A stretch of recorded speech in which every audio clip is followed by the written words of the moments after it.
I'm Dr. John Kruse, and today I'm going to be talking about left brain, right brain, what's the difference?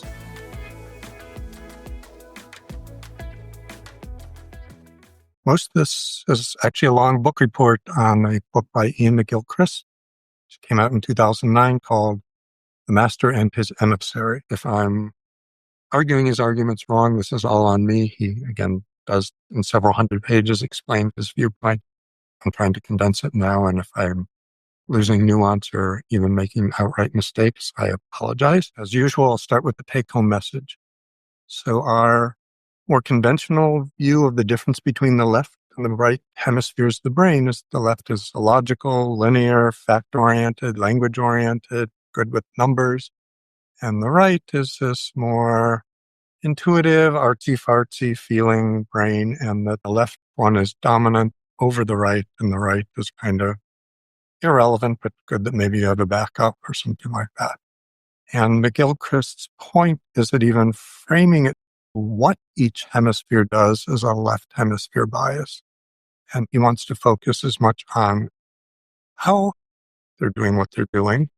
And the overview is that both hemispheres need to work together to create reality. But it's the right that is more holistic, more in tune to what reality is actually like, has a better grasp of contradictions, of subtlety, of nuance, of relationships, of people, of living, of experience. And the right is largely rule and algorithm based and makes sense of the world piecemeal. And again, it's the right brain that combines the input from both hemispheres to give us a more nuanced, accurate, and ultimately useful picture of reality.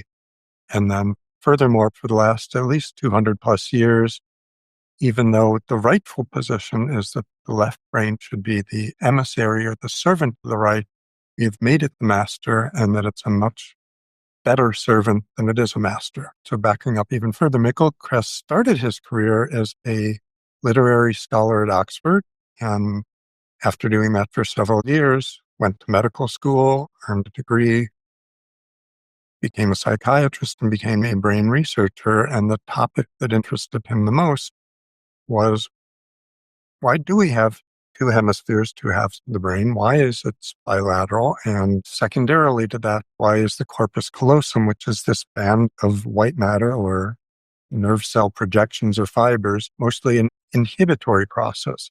So if the corpus callosum's major role would just be to communicate between the two hemispheres and share information that's different, that functionally you would expect that to be excitatory information and not inhibitory, whereas again, the most of the action in the corpus callosum, and only about 2% of the cells in the body receive a projection from fibers in the corpus callosum. So it's a pretty small impact, although a hugely important one. But again, most of that is essentially silencing the other hemisphere. The first half of the book is the neuroscience supporting his claims, and I don't know of any major objections to what his summary and his conclusions on that.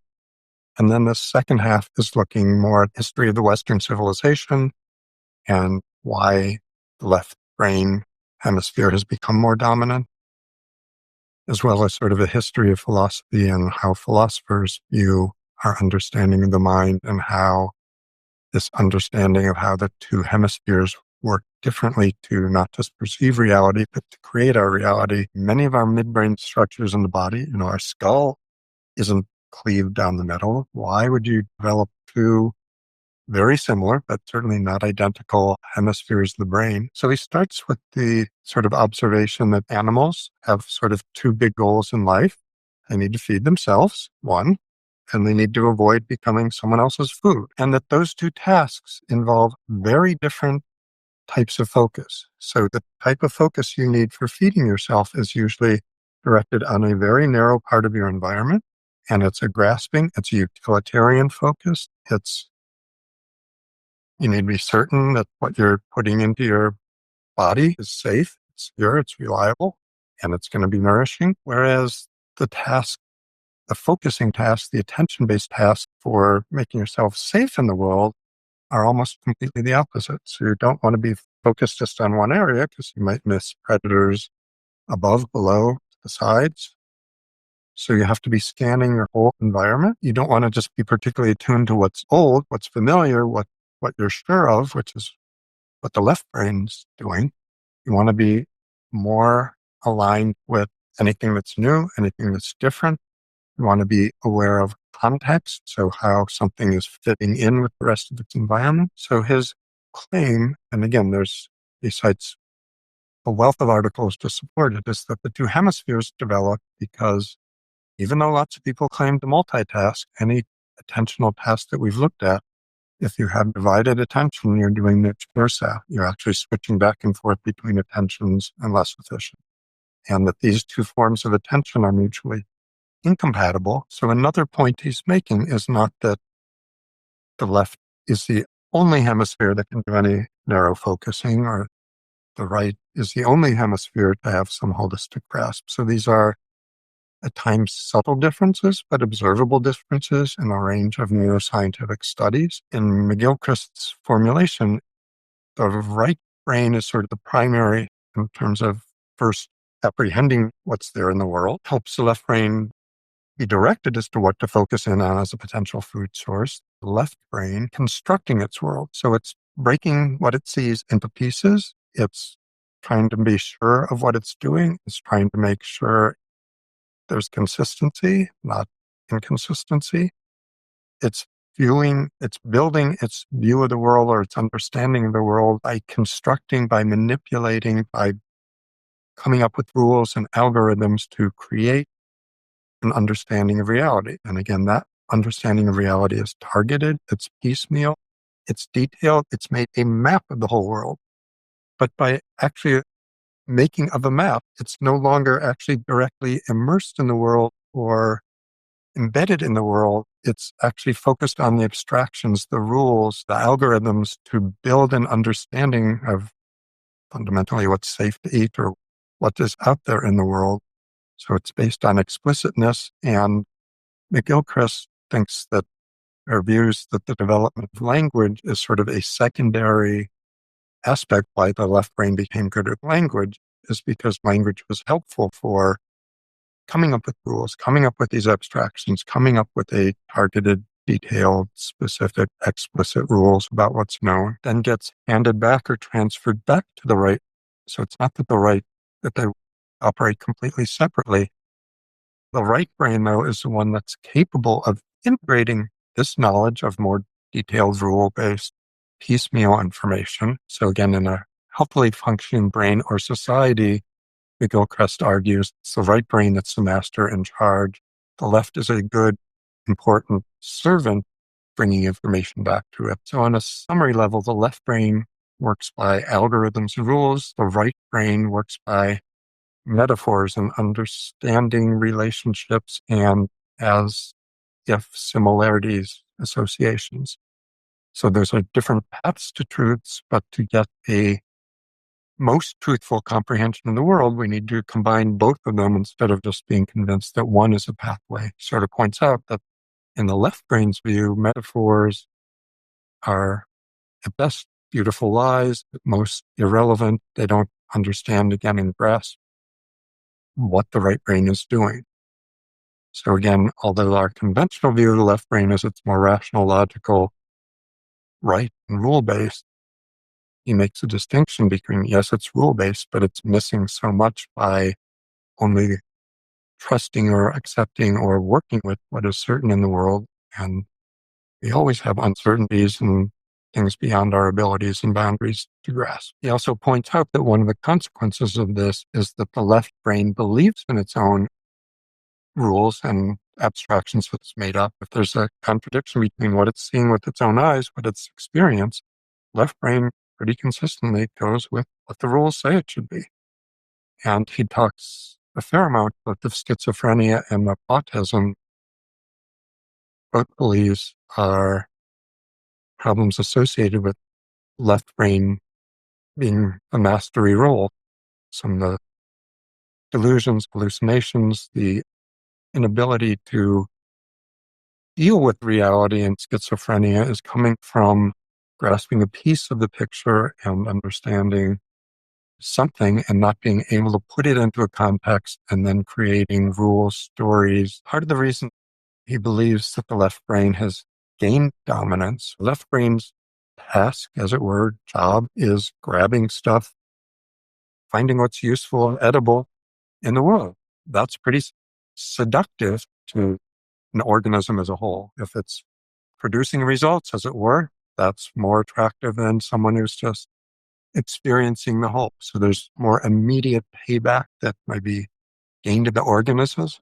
Again, that doesn't mean ultimately has the truth, the answers. Number two, there's a simplicity to the left. It makes things simple. It makes rules. It makes things consistent. That has much more surface appeal than saying, well, the world's messy. I can't come to a simple answer, or sometimes this, or sometimes that, or it's both this and that at the same time. So the left dominates not just because it's good at grasping things, but it's also dominates because its answers are more graspable by the human brain. Third big reason, both brains seem to have pretty good capacities for understanding or comprehending language, but you can make better arguments with language. So, and making its own case, the right hemisphere is largely mute. And then the fourth picture is sort of a vicious cycle. So most of our technological world, most of our virtual world, these are clearly products, most of our science-driven world, of a left-based brain. And lots of our bureaucracy is a rule-based, not experiential-based. Follow this rule. But they've created MRI machines. They've created your cell phone and all sorts of technology. So that puts the right brain at a disadvantage in terms of if the right brain's what it does to seek reality is to embed itself in a lived reality, but the lived reality it's living in is a creation of the left brain itself. And then the fifth big reason he points out is that the two hemispheres are unequal in their own awareness of their own relationship. So again, the right brain is concerned with holistics, with relationships, with embedded what's really going on. The left brain's invested in breaking things down into pieces, making graspable, finding rules to go with. It's logical, it's correct, it's right, it's following the rules. I mean, sort of the initial assumptions or stereotypes you went by that the left brain's in charge because it's the smarter, rational one. But it's actually missing a lot of what implicitly the right brain knows about the world. On the other hand, the right brain understands that, yes, it relies on and uses information from the left brain to digest, to break down, to understand the world, but that it's combining all of this together in a more holistic, more complete view. So the left brain's very unawareness that it's missing something contributes to its own power.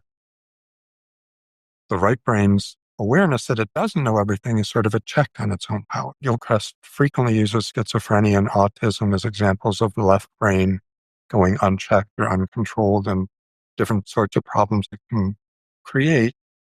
I've been trying to formulate more if there's something of use or power in the left brain, right brain divergence in terms of what's going on with ADD, which if McGilchrist is starting out with attentional processes and the reason for the differences. And I've not been able to come up with a sort of coherent, consistent picture. So if you want to look at just, lots of people with ADHD run into trouble because they're missing context. They're too narrowly focused in the moment on something that would suggest left brain's overpowered. But a lot of other problems people with ADD run into are because non-linearity. And again, McGilchrist's message is not even to think of what they're doing, because that itself is a left brain formulation, but how they are doing it, how they are helping create our reality, how they are helping interpret our reality. So I will be signing off right now. Have a good week.